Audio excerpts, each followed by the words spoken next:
No भुनक्तु सह वीर्यङ्करवावहै तेजस्विनावधीतमस्तु मा विद्विषावहै। ओम शांति शांति शांति। श्रीमद् भगवद गीता 16वां अध्याय दैवासुर संपत्ति। जीवन के अंदर संपत्ति कौन सी हो जो हमारे साथ जाती है और यहाँ होते हुए भी दूसरों को मैं सुख पहुंचा सकता हूँ। इसके अंदर दो संपत्ति का यहाँ पे विश्लेषण किया है, दैवी और आसुरी। दैवी दैवी मोक्षाय और आसुरी निबंधनाय, खुद को बंधक, अपने आप को बंधन में डालने के लिए, और दूसरी यहां से मुक्त होने के लिए है दैवी। तो इन दोनों का यहाँ पे सुंदर विश्लेषण किया जा रहा है। तो हम लोगों ने पहला और दूसरा श्लोक भी किया था, और दूसरे श्लोक के अंदर कहा था हमने, मार्दवम अहिंसा सत्यम क्रोधः त्याग शांतिरपैशुनम दया भूतेष्वलोलुप्तम मार्दवम ह्रीर चापलम। ये सारी अपनी जीवन की क्वालिटी। हिंसा भूल करके भी मैं कायेन वाचा मनसा, किसी प्रकार की मैं हिंसा न करूं, क्योंकि वही हिंसा मुझे आगे चल करके पाप और वही मुझे दुख दे सकती है। सत्यम, सत्य मेरा सबसे बड़ा एक धन है, उसको मैं कभी भी किसी भी लालच में आकर के मेरे सत्यता को मैं धूमिल नहीं करूंगा। अक्रोधः, जब मैं क्रोधित होता हूं तो पहले तो खुद को जला लेता हूं और उसके बाद में बाहर भी इसका तड़का पता चलता है। जैसे दाल जलने के बाद अन्य को भी उसका करप, जो एक प्रकार की बदबू आती है, इस प्रकार से मेरे क्रोध के कारण भले ही मैं कुछ न कहूं लेकिन अपने आप ही उसकी खुशबू अथवा दुर्गंध जाती है। त्याग, जीवन के अंदर कितनी भी हम इकट्ठे करते रहे, संग्रह करते रहे, लेकिन एक दिन तो फिर किसी ना किसी रूप से आपको, जब यहाँ से राम नाम सत होता है तब तो अपने आप ही छूट जाता है, कुछ भी साथ में नहीं जाता है। इसलिए शुरू से अगर त्याग रहेगा तो आपके अंदर आप हल्के बन के रहोगे। शांति ही है ना, शांति ही मेरे लिए हमेशा एक सुख का, प्रसन्नता का कारण है। अपैशुनम, दूसरों के मैं कमियों को गिनता नहीं रहूं। अगर वो गिनता रहूंगा तो कभी मैं अपने तरफ अपनी कमियों को देखूंगा नहीं, और हमेशा दूसरों के अंदर कमियां देखता रहूंगा। और मेरे पास में जितना भी हो तो मैं दया करके दूसरों को, सर्वभूतेषु दया भूतेषु अलोलुप्तम। अलोलुप्ता का अर्थ होता है कि जहां अधिक से अधिक मैं क्या करता हूं, लोभ की प्रवृत्ति, तो वो लोलुप्तम मार्दवम, चित्त की एक प्रकार की कोमलता वो बनी रहे हमेशा। जब दूसरों से हम ग्रैब करते हैं तो उसके अंदर एक ममता और एक मोह रहता है और उसके अंदर कठोरता होती है। और जब मैं अंदर अपने अंदर दूसरे के प्रति एक दया और एक भाव रहता है तो उसके अंदर मृदु भाव होता है। तो मृदु भाव का ही अर्थ होता है मार्दवम ह्रीहि। हम्म, जैसे ह्री का अर्थ होता है एक प्रकार की लज्जा। जब मुझे, मेरे पास में नए कपड़े हो तो मैं बहुत संभाल के अपने आप को कहीं भी देख करके बैठता हूँ, लेकिन मेरे पास में अगर ऐसे गंदे कपड़े मैंने पहने हैं तो मुझे कहीं लज्जा नहीं, तो कहीं भी बैठ जाता हूँ।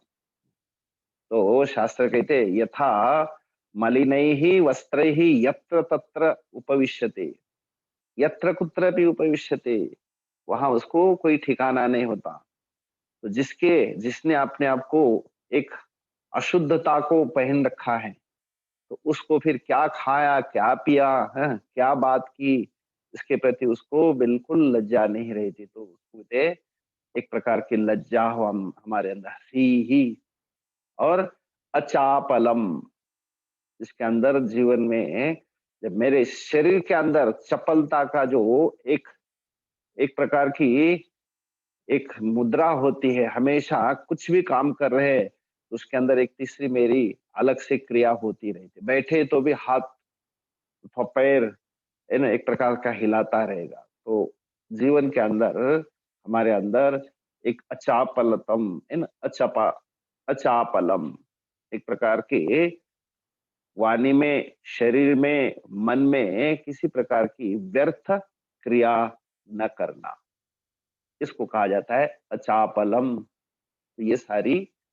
दैवी संपत्ति के लिए कहा है। और आगे बढ़ते हुए तीसरा श्लोक, तेज क्षमा धृति शौचम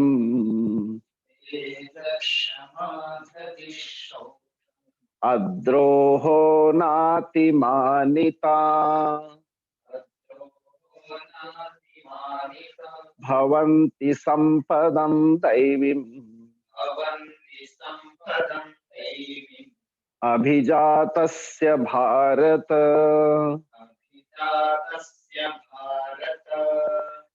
तेजः क्षमा धृतिः शौचम अद्रोहः न अतिमानिता भवन्ति संपदम दैवीम अभिजातस्य भारत।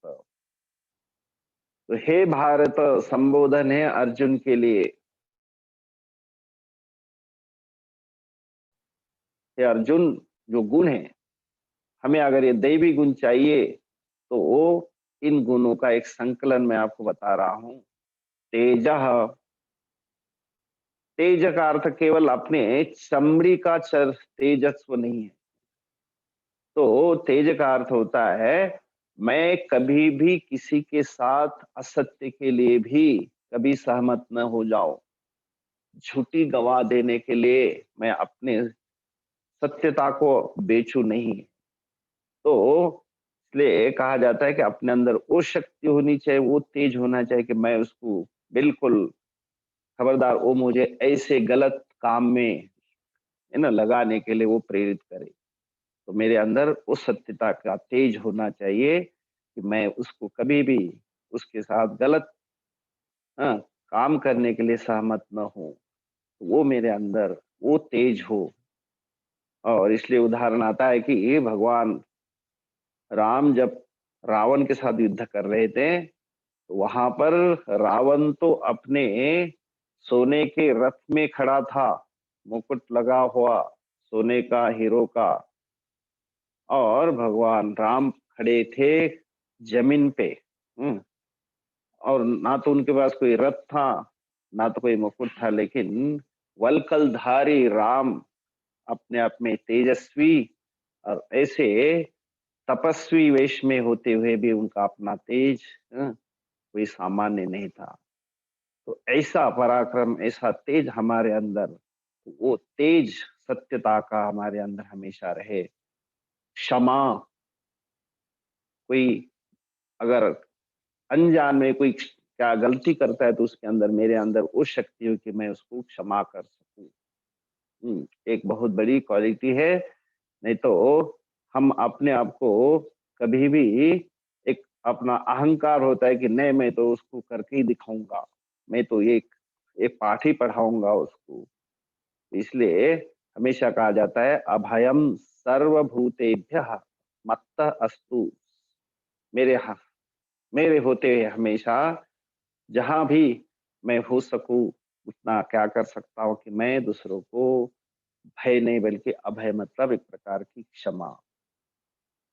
तो कोई अगर अपराध करता है लेकिन खुद अपराध न करे, खुद अपराध न करते हुए दूसरे के अपराध को हमेशा एक प्रकार की क्षमा करने की एक अंदर शक्ति होनी चाहिए। दंड देने का काम मेरा नहीं होता है ना, राजा दंड दे, क्षत्रिय दंड दे, जो प्रशासन वो दंड दे, लेकिन मैं उसका उसका जो है काम मैं नहीं लेता हूँ। जो भले अपने आप में कहे, लेकिन मैं कौन होता हूँ कि किसी को दंड देने वाला। मेरे अंदर एक प्रकार की दया, तो वही क्षमा, धृति ही, है ना? धारण करने की शक्ति, धृति ही। एक प्रकार से हमेशा एक जीवन में जब कोई भी काम करते हैं, तो उसके अंदर एक प्रकार का धारण करने की शक्ति। हाँ, अद्रोह सर्वभूतेषु कर्मणा मनसा गिरा, अनुग्रहस्य दानंच शीलम एतत् प्रगृह्यते। तो मेरे अंदर एक प्रकार की धृति हो, जो हमेशा मुझे धर्म को धारण करने के लिए प्रेरित करे। तो इसलिए धृति ही, धारण करने की शक्ति, जो भी अंदर सत्य है, मैं उसको हमेशा धारण करके रखूं। भाष्यकार यहाँ पे वो सुंदर बात पे, धृति ही सर्व इंद्रियेषु अवसादनम प्राप्तेषु तस्य प्रति निषेधः। कभी हो सकता है कि हम अपने आप में बहुत श्रांत होते हैं, थके हुए होते हैं, उसके अंदर अपने आप को, शरीर हमें कभी बहुत थकावट देता है, लेकिन उसके अंदर भी एक मानसिकता होती है मेरे अंदर, वो अपने आप को कभी भी इन थकावट का, शरीर की जो थकावट मेरे मन के ऊपर, उसका असर न हो। इसलिए मेरे अंतःकरण की एक वृत्ति होती है, जो हमेशा मुझे उत्साहित करके रखती है। तो इन इंद्रियों को, अ, शरीर को मैं अपने आप इस उत्साह के साथ क्या धारण कर सकूं, वही मेरी धृति ही, धृति ही शौचम। शौच का अर्थ होता है पवित्रता, शुद्धता, शुचि। द्विविधम, दो प्रकार की शुचि होती है, एक बाह्य और एक अंतर। बाह्य जो हम देखते हैं, स्वच्छता आवश्यकता है। मेरा जो रहन सहन, मेरा जो कपड़ा है, मैं जो व्यवहार करता हूँ, उसके अंदर पवित्रता, स्वच्छता अवश्य होनी चाहिए। तो भाष्यकार कहते हैं उसके लिए हम कोई चीज धोते धोते तो उसको पहले मृज जल कृतम बाह्यम, मट्टी से भी बर्तन धोते थे, मट्टी से हाथ धोते थे। इसलिए पहला उदाहरण देते हैं। तो अभी उसकी जगह साबुन आ गया, तो चाहे साबुन से हो चाहे जल से हो, जो किया हुआ हाँ, जो साफ सुथरापन, उसको कहा जाता है बाह्य शौचम। और दूसरा होता है अभ्यंतर शौचम, जो कि जिसके अंदर मेरा मन पवित्र रहे, किसी की भी कोई चुगली न कर सकूं मैं, क्योंकि मेरे अंदर पवित्रता होने के बाद मैं किसी के लिए किसी प्रकार की अ, निंदा करने का मेरे अंदर कभी भी भाव नहीं आएगा। मेरे बुद्धि के अंदर दुर्बुद्धि कभी नहीं आएगी, क्योंकि मैं हमेशा अपने आप को पवित्र बना के रखना। तो ऐसे कुसंग में जाने के बाद हमारे बुद्धि के ऊपर ऐसे दुष्प्रभाव, दुर्विचार आते हैं। इसके लिए हम हमेशा अपने आप को बचाने के लिए ऐसी गंदगी मेरे अंदर न घुस जाए, इसलिए मैं वो निर्मल्य, नैर्मल्यम, माया रागादि कालुष्य भाव, इस प्रकार से मेरे अंदर किसी प्रकार की ठगी, किसी प्रकार की कपटता मेरे अंदर ना आ जाए, इसलिए मैं अपने आप को उससे दूर रखूं। और तभी जाकर के मैं कुछ जीवन में अच्छे पवित्र कार्य करने के लिए प्रेरित करूं दूसरों को, और खुद भी बना रहा हूं। इस प्रकार से ये अंदर पवित्रता, तो अंतर और बाह्य दो प्रकार की पवित्रता होती है। तो शौचम, तो धृति ही धारण करने की शक्ति अपने आप को, शौचम बाह्य शुद्धता, अंदर की शुद्धता, अद्रोह परिजिघांसा भाव, अंदर एक प्रकार की एक क्रोधात्मक शक्ति, हमेशा हिंसा करने की शक्ति, दूसरों को किसी प्रकार की किसी किसी को तो दूसरों को जब तक वो दुखी नहीं करेंगे तब तक तो उनको शांति मिलती है। हाँ, कुछ ना कुछ ऐसा शब्द बोलेंगे कि कम से कम उसके अंदर बेचारे के अंदर आर पार निकल जाए, उसको मजा आता है। तो इस प्रकार से एक द्रोह करना, चाहे वाचिक, चाहे मानसिक, चाहे कायिक, इस प्रकार से दूसरों के साथ में किसी प्रकार का द्रोह न करूं, है ना। तो इसलिए कहा जाता है अद्रोह सर्वभूतेषु कर्मणा मनसा गिरा अनुग्रहश्च दानंच शीलम एतत् प्रसह्यते। तो किसी प्रकार से मैं किसी प्राणी को ना तो मन से, ना तो तन से, ना तो मेरे वाणी से किसी प्रकार का द्रोह मतलब दुखी न करूं। तो इसलिए कहा जाता है अद्रोह। द्रोह का अर्थ होता है दूसरे के साथ एक द्रोह करना, दूसरों को दुखी करना। अद्रोह। अतिमानिता, मानम, मैं अपने आप को मानता हूं, मैं ये हूं, मैं वो हूं, मैं वो हूं। और उसके अंदर अतिमानिता, इसके अंदर हमेशा मैं अपने आप को जो नहीं हूं वो भी दिखाने की चेष्टा करता हूं। तो इसे कहते हैं अत्यर्थम मानः अतिमानः सह यस्य विद्यते। जिसके अंदर बिल्कुल जो है वो भी मुझे दिखाने की जरूरत नहीं, वो अपने आप ही समय आने के बाद वो दिखाई देता है। तो इसलिए कुछ लोग तो जो नहीं है वो तो है ही है, और उसके अलावा जो नहीं वो भी दिखाने का एक प्रयत्न करते हैं, उसको अतिमानिता कहते हैं। लेकिन यहाँ भगवान कह रहे कि न अतिमानिता, अपने आप को कुछ करके पूज्यता, अतिशय भावात्मकम, मैं अपने आप को दूसरों को मैं ये पूजनीय हूँ, मैं वो हूँ। तो इसलिए अपने अंदर किसी प्रकार की पूज्यता दिखाने की जरूरत नहीं है।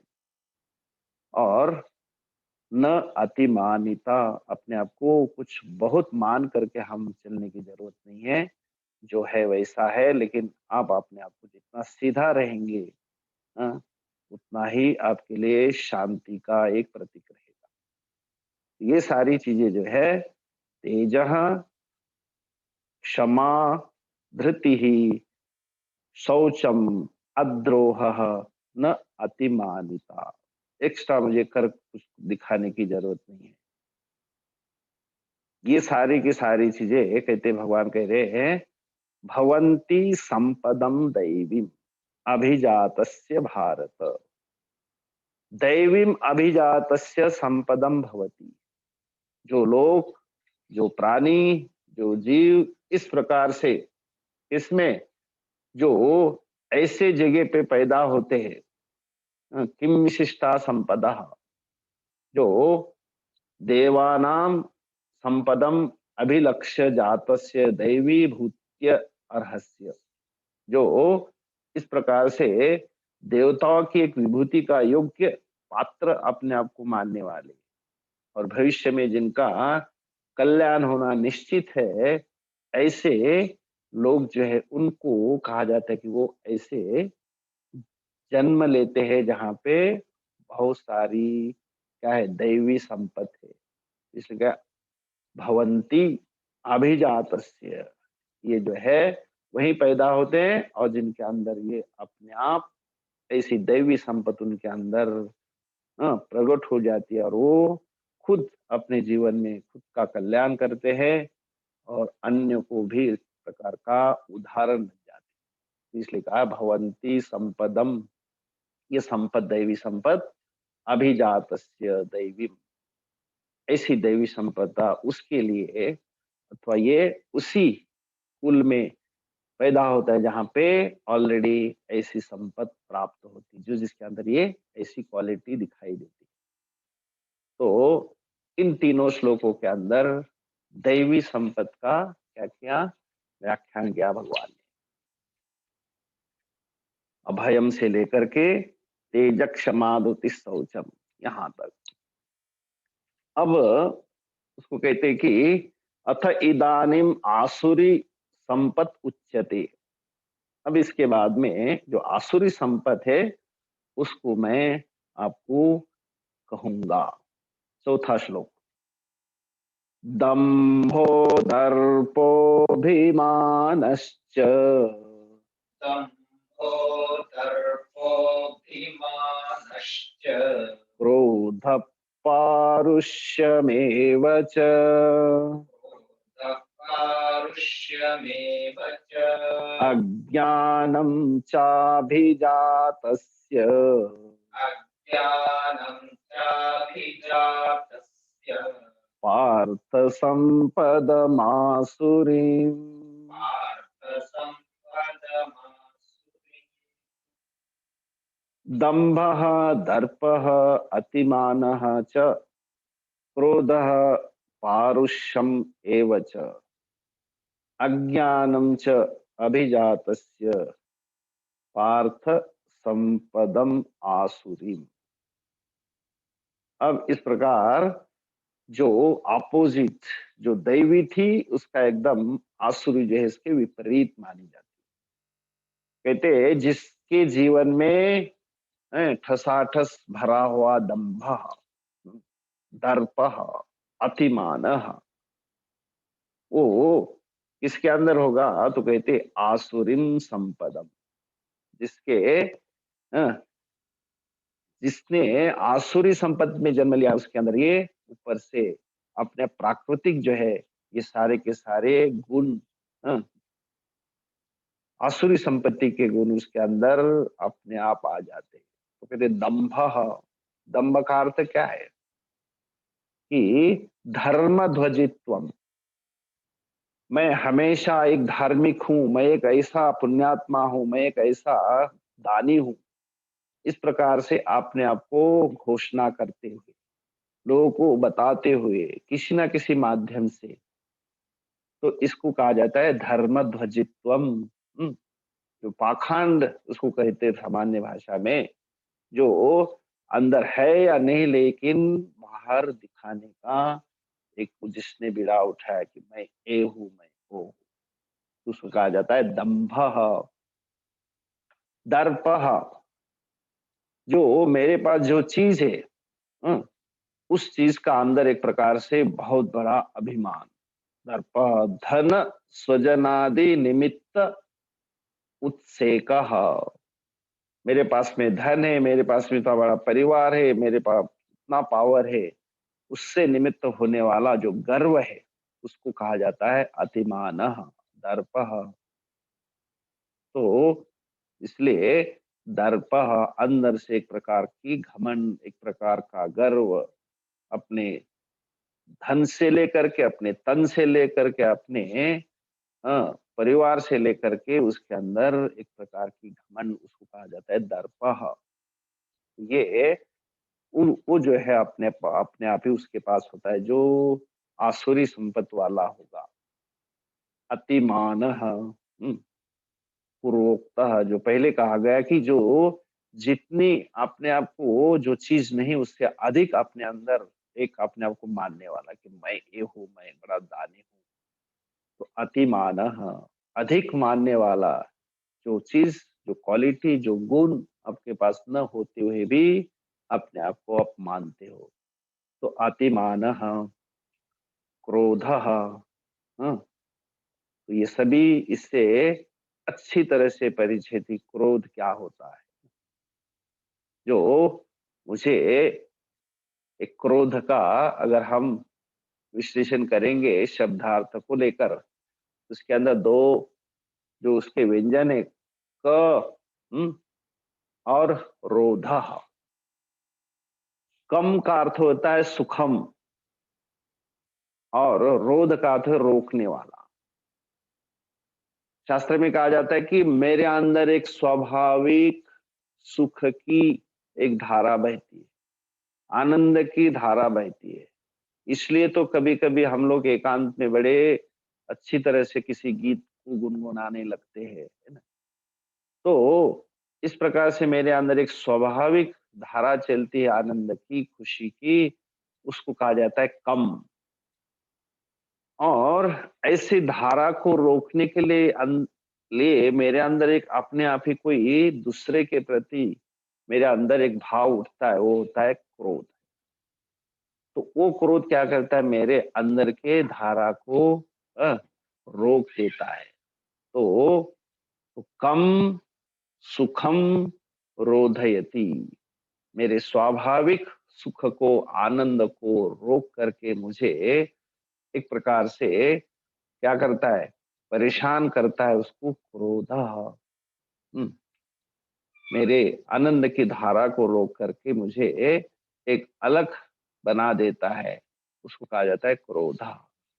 तो वो क्रोध भी हमेशा कभी भी किसी का वो क्या नहीं कहता, फायदा नहीं करता, किसी का लाभ नहीं करता। किसी को भी जब कोई क्रोधित होकर के कोई एक्शन कर्म करता है, कोई बात करता है, किसी प्रकार के चिंतन करता है, तो वो कभी भी उसके लिए हितकारक नहीं होता। तो क्रोध में किया हुआ कार्य पश्चाताप ही आपको दे सकता है। इसलिए ये क्रोध हमारे अंदर एक दुर्गुण है, और वो संपत वाले के पास में होता है। और ये क्रोध जो है, क्रोध मत करो ऐसा भी नहीं कह सकते, क्योंकि ये करने से नहीं होता है, अपने आप आता है। क्रोध को कैसे मैं अपने वश में कर सकता हूँ और कैसे उसके वश में नहीं मैं जाऊं, इसके लिए क्रोध को समझना आवश्यक है। तो क्रोध में आकर के कुछ भी कार्य न करे, हमेशा अपने आप को 2 मिनट के लिए अपने आप को बचा के रखे कि मैं उस समय किसी प्रकार का कोई भी कार्य न करूं। तो वो मेरे अंदर होना चाहिए। तो क्रोधः इसलिए क्रोध एक मेरे लिए बहुत अ, मुझे हमेशा एक प्रकार से धोखा देने के लिए, मेरे अंदर मेरा डैमेज करने के लिए बहुत कुछ कर जाता है एक क्षण के अंदर। इसलिए उसके वश में न जाए, वो आकर के अपने आप निकल जाएगा। जली हुई आग, उसके अंदर अगर आप लकड़ी नहीं डाले, ईंधन नहीं डाले, तो अपने आप वो शांत हो जाती है। वैसे आया हुआ क्रोध, उसको अगर हम अधिक मसाला न डाले उसके अंदर, तो आपको अधिक डैमेज परेशान नहीं कर सकता है। तो इसलिए क्रोध ये भी आसुरी संपत्ति, पारुष्यम, हम्म, परुषवचनम। दूसरों को जब वाणी बोलते हैं हम लोग, तो सामान्य तो कहते हैं कि हमको प्रिय वाक्य प्रदान है ना, हमेशा मधुर वाणी बोलनी चाहिए दूसरे के साथ। लेकिन इस व्यक्ति के अंदर जो पारुष्य क्वालिटी है, वो कभी भी दूसरों को उसके गुण को नहीं बताएगा। उसके अंदर एक प्रकार से ऐसा शब्द बोलेगा कि उसको दुखी करेगा। तो कैसे, मान लो कोई काना है, हम्म, तो वो दिखता नहीं ठीक से उसको, तो उसको कहेंगे अरे अ, अच्छे आंखें वाले आ जाओ, सुंदर आंखें वाले आ जाओ। कोई कुरूप व्यक्ति तो उसको कहेंगे अरे सुंदर व्यक्ति आ जाओ। तो कोई अगर दरिद्र बेचारा तो उसको कहते हैं, अरे आ जाओ कुबेर। इस प्रकार से आप दूसरों को, दूसरे के किसी क्वालिटी को लेकर के उसको जो है हम लोग अपने शब्दों से जो दुखी करता है उसको, वो जो भाव है उसको कहते हैं पारुषम। और अज्ञानम, अविवेक ज्ञानम, मिथ्या प्रत्यय, कर्तव्य अकर्तव्यादि विषयम। अज्ञानम तो सभी जानते हैं कि जिसके अंदर विवेक नहीं होता, कब किस समय क्या करना चाहिए, ऐसा जो भाव है अविवेक, उसको अज्ञानम च अभिजातस्य। ये सारी जो क्वालिटी है, आसुरी संपदम अभिजातस्य, आसुरी संपत में पैदा होने वाले के पास में ये सारी गिफ्ट में उसको मिलती है, अपने आप जो है उसके पास आ जाती है। अभिजातस्य पार्थ, किम अभिजातस्य, आसुराणाम आसुरीताम अभिजातस्य। जो ऐसे अ, इससे युक्त होकर उत्पन्न हुआ, ऐसे मनुष्य के जो चिन्ह होते, जिसके पास में ये सारी की सारी चीजें उसके पास में जन्म से उसको उसके पास सिद्ध होती है। तो इस प्रकार की जो क्वालिटी है, इस प्रकार के जो गुण हैं, वो आसुरीम संपत् अभिजातस्य पार्थ। तो हे पार्थ, ये जो है सारे के सारे गुण या दुर्गुण, अब जो भी कहे आपके आप में, तो ये उसके पास होते हैं जो ऐसे असुरी संपत्ति में जो जन्म लेता है। दंभः दर्पः अभिमानः च क्रोधः पारुष्यम एव च अज्ञानम च अभिजातस्य, ये सारे के सारे जो है वो उसके पास में होते जो ऐसे आसुरी संपत्ति में जिसने जन्म लिया है। पांचवा, दैवी संपत् विमोक्षाय दैवी सम्पद्विमोक्षाय निबन्धायासुरीमता निबन्धाय सुरीमता माशु च संपदं दैवीम् माशु च सम्पदं दैवीम् अभिजातोऽसि पाण्डव। अभिजातोऽसि पाण्डव। हे पांडव, पंडु पुत्र अर्जुन, दैवी संपत् विमोक्षाय निबंधाय असुरी मता मां शुचः संपदम दैवीम अभिजातः असि पांडव। हे अर्जुन, दैवी संपत्ति, जिसके पास में दैवी संपत्ति है अथवा जो दैवी संपत्ति चाहता है, अथवा यूं कहे कि मोक्षाय दैवी संपत्ति, आप चाहते क्या है? आप अगर मुक्ति चाहते, मोक्ष चाहते, परम पुरुषार्थ चाहते जीवन में, तो चतुर्थी का आगे मोक्षाय, मोक्ष के लिए, संसार बंधनात्, इस संसार बंधन से आप अगर मुक्ति चाहते हैं, ऐसे मुक्ति चाहने वाले के लिए क्या चाहिए? दैवी संपत्ति। उसको जो है दैवी संपत्ति को प्राप्त करने के लिए प्रयास करना चाहिए। मोक्षाय विमोक्षाय दैवी संपत्ति, जो मुक्त होना चाहते, जीवन को सफल बनाना चाहते, ऐसे व्यक्ति को दैवी संपत्ति को प्राप्त करने के लिए निरंतर प्रयास करना चाहिए। अगर आपके पास में है तो आप भाग्यशाली है, और नहीं है तो भी आप यहाँ मनुष्य जीवन में प्रयत्न कर सकते हैं। यहाँ आपके पास में बहुत सुंदर अवसर है।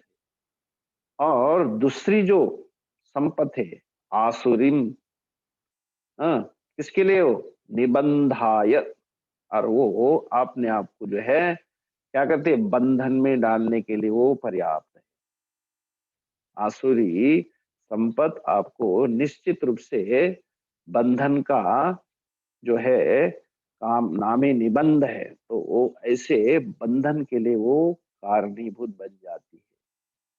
तो आप सोच सकते हैं कि मुझे इस जन्म मरण रूपी बंधन में पड़ना है, तो यू कैन हैव दिस। और आप चाहते कि नहीं, मुझे इससे मुक्त होना है, बार बार जन्म मरण से मुझे मुक्त होना है, तो यू कैन हैव दैवी संपत्ति। तो भगवान कह रहे निबंधाय आसुरी मता, ये मत जो है अभिप्रेता, जो बताई हुई, जो मानी गई है, एक मुक्ति के लिए संपत्ति और दूसरी बंधन के लिए आसुरी।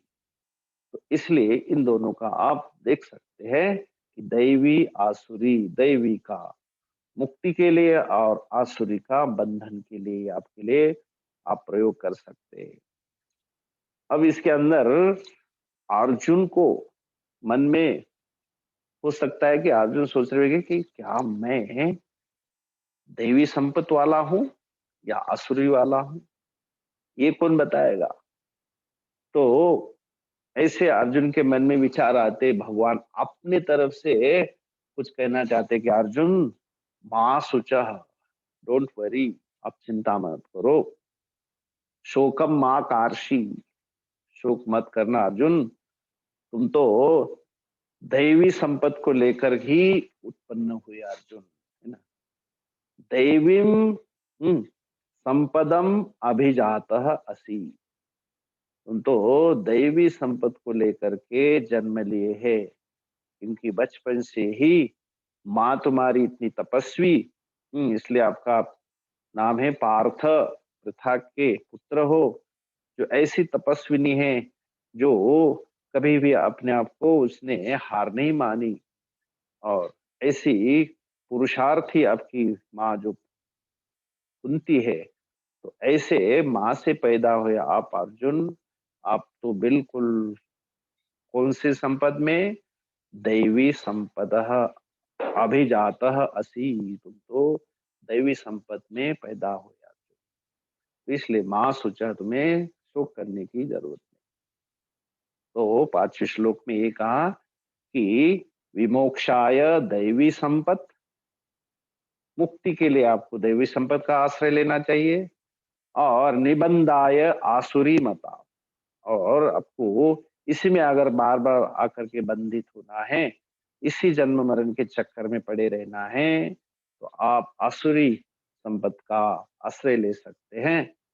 और इसलिए अर्जुन तुम तो भाग्यशाली हो, तुम तो इस दैवी संपत्ति के अंदर ही जन्म लिया आपने, तो आप भाग्यशाली हो। मां शुचः दैवम संपदम अभिजातः असि पांडव।